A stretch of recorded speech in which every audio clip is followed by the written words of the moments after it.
G'day everybody, welcome to another Bumpstop Carmods and Mentoring video, straight from my shed at home as we continue to go through lockdown in Sydney. But before we go any further, please like and subscribe our channel and share it with your friends. This is a platform where we can share the stories about the work we do with the young people when we're back from lockdown. But yeah, we want to share our stories, so please like and subscribe. Today I thought we'd have a look at some things on Bumpstop. As you know, we've entered into a challenge with some of the other guys from the Bumpstop team versus the Astra. Now, they are building something pretty cool. The Astra is going to be a wild bit of gear. I'm not sure how fast it's going to be and how light it may or may not be, but I'll show you some footage right now of where they're up to this week. And I'll tell you what, it's looking pretty cool, which is no surprise. It's coming from the Bumpstop gang. So I don't know what you think, but an Astra Frankenstein Ute is sort of what I'm thinking. Yes, we do have a name for it. Its name is V-Rod. Now, the reason it's called V-Rod is because that car was donated to us, to the program, by a good friend of ours named V, and we're sort of turning it into a bit of a, I don't know, Frankenstein hot rod, modern day hot rod maybe, I don't know, but we've called it V-Rod in honor of V. So that's why it's called V-Rod. So today we're going to do some things on Bumpstop. The first thing we're going to do is have a look at the handbrake on Bumpstop. Now, as I said in the last video, this is the handle out of Misfire. Misfire doesn't need it anymore, doesn't have a hydraulic handbrake. It's a drag car, it doesn't need one. So it's all about low budget mods at the moment. We have this in the shed, so we're going to make it fit. Yeah, so we're going to do that today.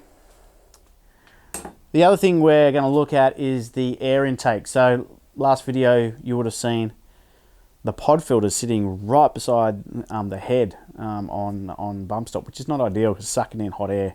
It's also pretty grimy too. I can't actually go and get one, so I might give it a clean. It's not really a cleanable one, but I reckon the gurney could clean it, so we might give that a go too. Don't necessarily recommend it, but we're going to give it a go. Yeah, so we're going to put a more of a cold air intake on that. We're going to use some tubing and stuff I managed to grab from the office. I hope the boys aren't looking for it for the Astra. That's all I have to say. Enough talk. Let's go and check out Bumpstop and see how we're going to modify this handbrake. Let's go. All right, now I think the easiest way to fix this handbrake is to actually take it out and do it on the bench, because it's a bit of fiddling to do. So what I'm going to do is actually unbolt the master cylinder out the back of it. I've got my Allen keys here, and then it's actually nut-certed in the floor, so we can just undo the 10mm bolts and we should be able to get it all out. And it'll make it a lot easier to do it on the bench. So, first thing we're going to have to do is take, that'll be my phone, take the Allen keys out down here, which may be easier than it looks. Harder than it looks, should I say? Yep. Okay, we're going to reverse that thought. The first thing we're going to do is move that out of the way. We'll just start unbolting it.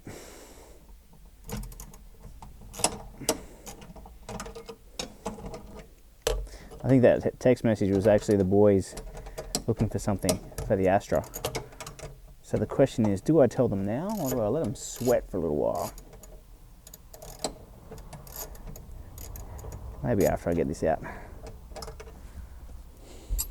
Sometimes it's easier just to take the ratchet off and just twist it out by hand. That's one. One thing I do like about Bumpstop is it's really easy to work on compared to Misfire. Man, if you've got to change the spark plugs, do anything on Misfire, it's an absolute nightmare. Good old Bumpstop. It's pretty easy to deal with most of the time. That's Grant chasing me again, I imagine. I think they want to know where seam sealer is, which makes me wonder what they're up to.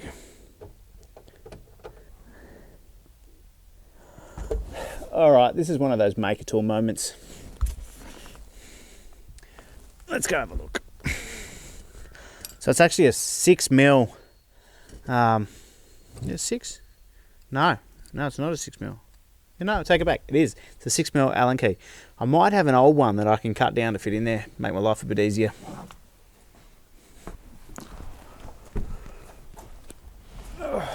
All right, well, sometimes you just have to make your own tools. So we've cut down this Allen key. Here's the spare bolt that came out of it. So it fits perfect. All right, let's give it a whirl.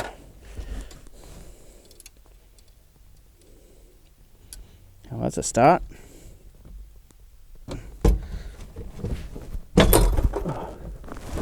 Nice and tight.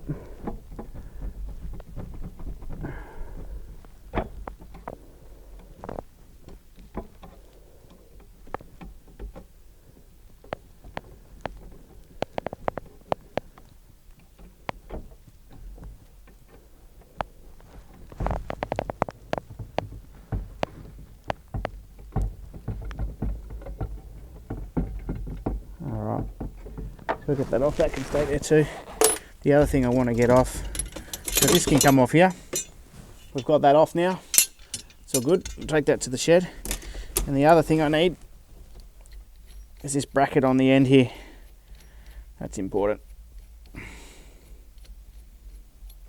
Alright, so we need that. Cool. Let's go to the shed.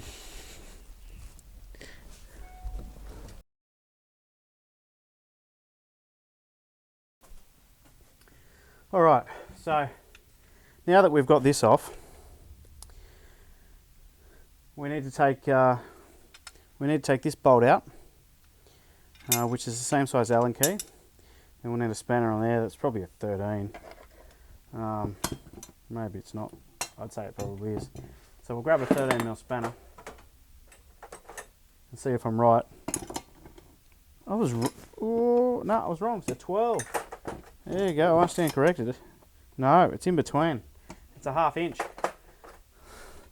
So, I don't have a 1/2 inch, so guess what? 13 it is.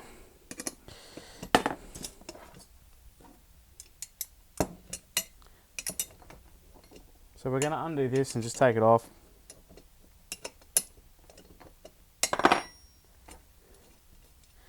Like I say. There's he. This slides out. Now, this has 2 welded in bushes there. So you'll see here that, well, that has to go in there. So that doesn't fit. So it actually looks like we need to cut those off there like that, and probably have to do a bit more machining. So we'll chuck it in the vise. We'll chuck it in the vise.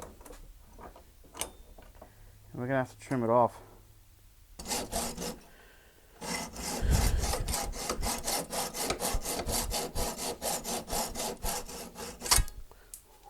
Whew. That was harder work than I was hoping.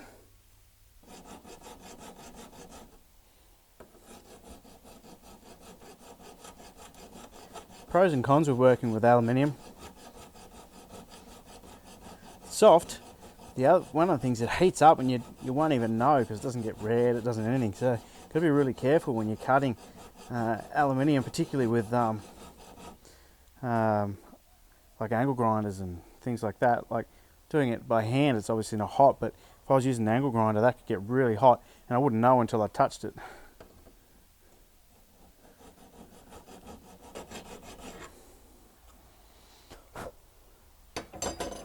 Alright, we'll just place this up against here and see how we're looking. Yeah, so that's going to have to be machined down a lot further. So what I might do,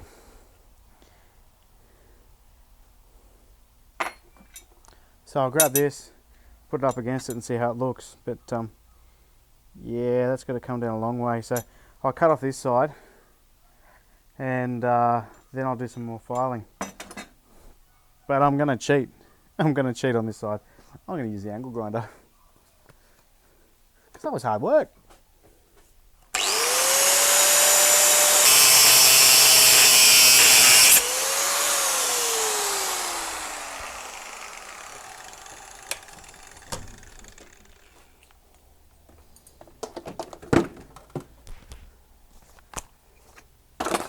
So this is where I'm talking about. It could be really hot. So yeah, that's quite warm to touch. But looking at it, you wouldn't know. It's just looks the same. Anyway, we'll file this side down. We'll go from there.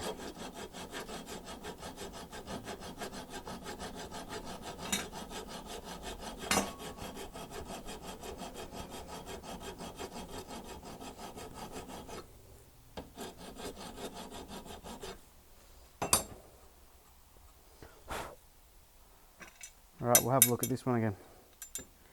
Yeah, so we've got to go down probably about 1.5 mil on each side. So we've got a bit of filing to do there. We might even chuck the flappy disc on and do it that way. It might be a bit quicker. I think we might.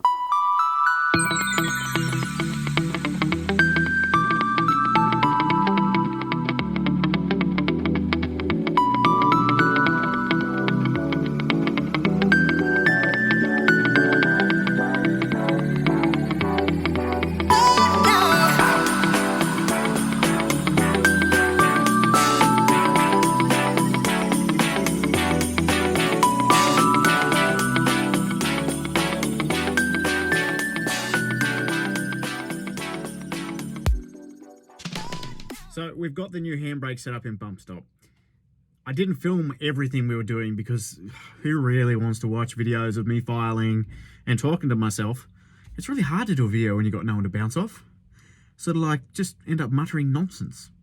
Anyway, don't want to do that. So yeah, I'll show you what we've done. And then a little bit later, we're going to get onto the air intake for Bumpstop. And I'll tell you what, the Astra's looking really good though. Will it be fast? I don't know. I don't think so. I think Bumpstop's got this in the bag. But yeah, I'll show you what we've done. So that is the handle that was on Misfire, as we know. Yeah, look, I had to file down the edge here. Use the Dremel to shape things up. Had to file this down here as well. Yeah, I haven't put any paint on it. To be honest, I'm not really worried. It's not going to rust. It's Bumpstop. It's a race car. It's certainly not a show car, this one. So, but it works. So, there we go. It works. The boys did comment that it's very close to the gear stick, but I mean, when we're in, well, that's first gear there, and when I'm ripping on the handbrake, it's either going to be first or second. It's actually quite decent away. Fifth or fourth, yeah, okay. You probably don't want to rip on the handbrake, but so it's not really an issue. So there we go. Handbrake is done. Happy days. Rightio, it's time to get back into Bumpstop. We're going to have a look at the pod filter setup being right next to the head. We're going to change that. We're going to reroute some stuff, do some cold air stuff. Alright, as you can see here, this used to be light blue. It's filthy. So we're going to take that off, and we're going to take this off, and we're going to hit it with a gurney and see what happens. What could possibly go wrong? Rightio, so we've got a few different brackets on here, but the main one we're going to do is get off this one. But you know, people know how to take a pod filter off anyway, but we're just going to take it off. This is not an instructional video really. This is just hanging out what we're doing. So we're going to pull that off like so. If it will come off. There we go. Yeah. Yeah, look at that. That's, ooh, that's nasty. Oh, there you go. It was actually a darker blue, but still, it wasn't that black. That's pretty gross. Right, well, I reckon it's time to hit this with a gurney and see what happens. Right, now I know not everybody's going to have a super high quality gurney like my Azito down here. I mean, you don't get much better quality than that. I'm pretty sure it cost me 49 bucks. It was on sale. Anyway, we're going to crack out the $50 gurney, and we're going to hit the air cleaner. What could possibly go wrong? Lots of things. I might destroy it, but hey, we'll find out. Right, here we go.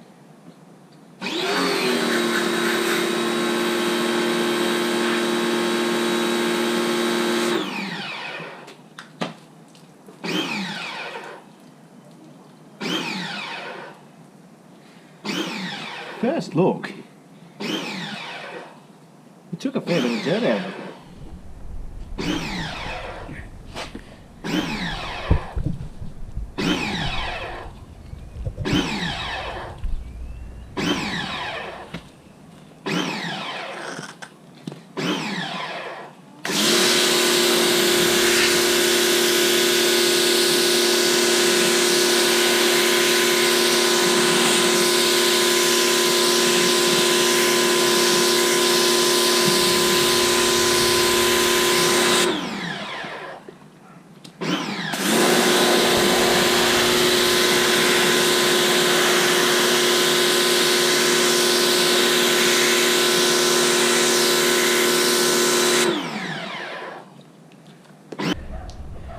Rightio, it's very wet now, so that needs to dry. But that actually blasted a fair bit of water out of it. Lots of water out of it. Fair bit of dirt out of it. So we'll put it up to dry and see how it is. Worst comes to worst, I guess I'll just have to grab a new one. So the next thing I'm actually going to do is I'm going to take this clamp off. You can see we actually used, it was an old tie down hook from the back of this, I think, that we used to create the bracket, and something else we found. So we're going to take that off, then we're going to take it off up here, and we're going to get it off entirely. It's actually a bit oversized for the throttle body, so I'll take that off. And I do have a box of goodies I may have grabbed from the workshop before the guys could use them on the Astra. So let's get that off and have a look.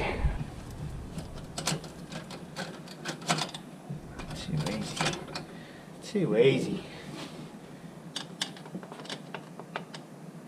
I think this was an eBay kit that we paid $30 for or something. Recollection back in the day.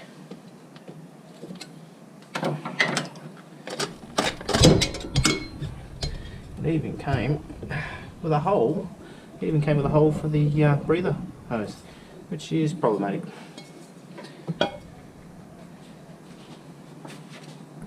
I'll tell you what, poor old Bumpstop hasn't had the easiest life. Look at all the dust and crap that got through that filter into there. Probably not a good thing. Oh well. Lucky it's a cheap race car. Yeah, throttle body. It's actually a pretty clean throttle body there. Pretty good. Alright, let's find our box of tubes. Okay, what I have here is all misfires left over in the piping. So we've got bends, we've got joiners, we've got clamps. So we're going to make up a cold air intake. Now, the guys don't actually know that I've got this, so shh, don't tell them, because they might want it for the Astra, but I actually grabbed it for Bumpstop before they had a chance.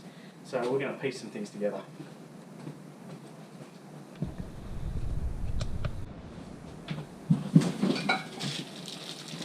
Okay, so what I'm thinking maybe, I'll get one of these 90s. Whether or not a 90 is going to go down here. Whoa, not quite. We can cut it down but then too close to the core pack. But we do here already have a hole that goes through, so potentially a 90 there might work quite well.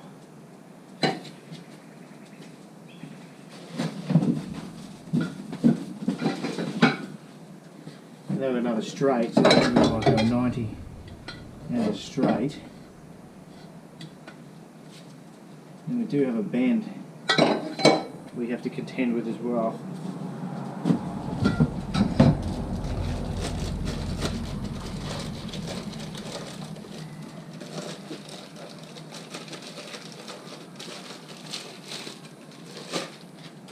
So maybe we might use this little one down here. Or not. Anyway, I'll put it together, I'll mock it together and I'll show you. So I'll show you what we've done. You see we've used misfire speed, took all the piping to create a cold air intake. So here we go, and that goes down through the hole there.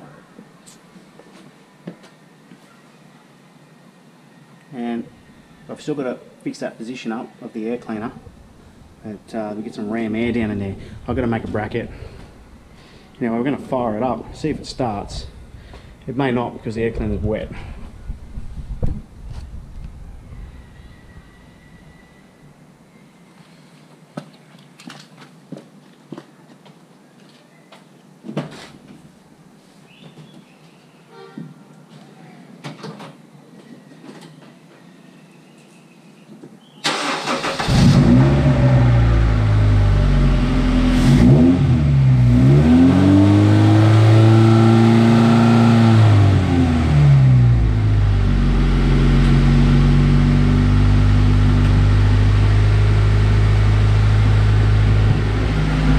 Expecting it to start with the air cleaner being so wet, but it appears to be working all right.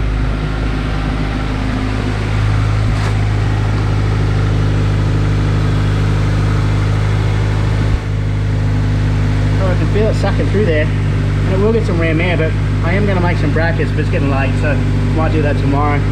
We'll make some brackets. And if you can see in here, there it is. I've just got a cable tie there at the moment holding it up, and we'll make something there to protect it from mud and dirt and crap from the car too, but still got a bit of tweaking to do, but very close. Well, that's it from us today at Bumpstop. We're going to continue to do some more work on Bumpstop. I feel like I'm saying Bumpstop a lot over the coming weeks. Don't know how it's all going to pan out with whether we'll actually be able to get to the track or not. There's lots and lots of things going on here, as you all know. Look, I just want to encourage people to stay positive.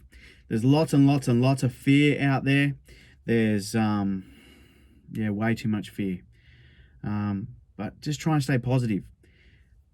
Remember, in the storms of life, so in summer when you get those big storms come over, we particularly do here, you know, it's dark, and all of a sudden you start seeing these rays of light coming through.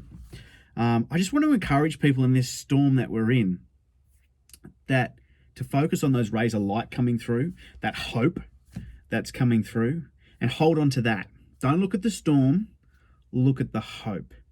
So for different people, their hope comes from different places. For some, you get your hope from friends and family and stuff like that. For me, yes, all that stuff's important, but my hope comes from Jesus, and I focus on the good things he's doing. So I encourage you, hold on to those rays of light bursting through the storm. And if you haven't talked to Jesus already, talk to him about it, because he's good. He is absolutely good. So bless you all. I hope that you all have a great week. And we'll have another video out soon. They're not as regularly as they have been, just because we're juggling a lot of things. But bless yous. Catch you later.